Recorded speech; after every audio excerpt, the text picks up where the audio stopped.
ভুতুড়ে যাত্রী। রাতের অন্ধকারে শহরের রাস্তায় নীরবতা ছিল। সড়কগুলি একেবারে ফাঁকা, কেবল একটি সাদা ট্যাক্সি বাতি কাঁপছে। ট্যাক্সি চালক সজল কাজ থেকে বাড়ি ফিরছিল, তবে আজ রাতে কিছু অস্বাভাবিক লাগছিল। মধ্যরাত্রির দিকে সজল একটি হালকা সিগন্যাল পেল। একটি যুবতী মেয়ে সাদামাটা পোশাক পরিহিত দাঁড়িয়েছিল। সজল ব্রেক চাপল, গাড়ি থামল এবং মেয়েটি গাড়িতে উঠে এল। মেয়েটি চুপচাপ ছিল, কোনো কথা বলল না।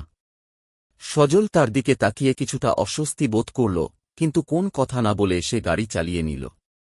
যতই রাস্তা চলতে লাগল, মেয়েটি নীরব রইল, শুধু তার চোখ দুটি অদ্ভুতভাবে ট্যাক্সির জানালার বাইরে নজর রাখছিল।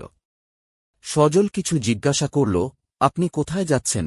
কিন্তু মেয়েটি কোনো উত্তর দিল না। সজল আরও একবার প্রশ্ন করল, আপনি কি বাড়ি যাচ্ছেন?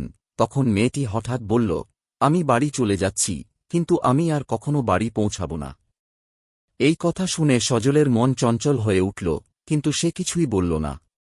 কিছুক্ষণ পরে মেয়েটি গাড়ি থামানোর জন্য বলল। সজল থামিয়ে দিল।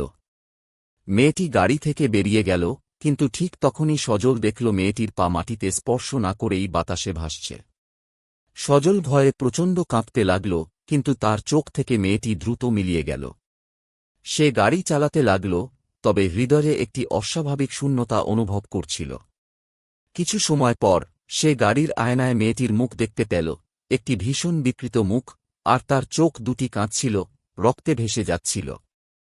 এক সপ্তাহ পর সজলকে খবর দেওয়া হয়েছিল যে যুবতী মেয়েটি রাত ১:০০টায় সেই সড়কে মৃত্যুবরণ করেছিল, তার আত্মা এখনও সেই সড়কে বিচরণ করে।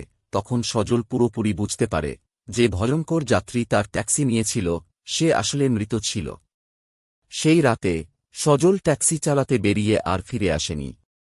তার ট্যাক্সি ঠিক সেই রাস্তায় আবার একদিন দাঁড়িয়েছিল, আর ভুতুড়ে যাত্রী অপেক্ষা করছিল।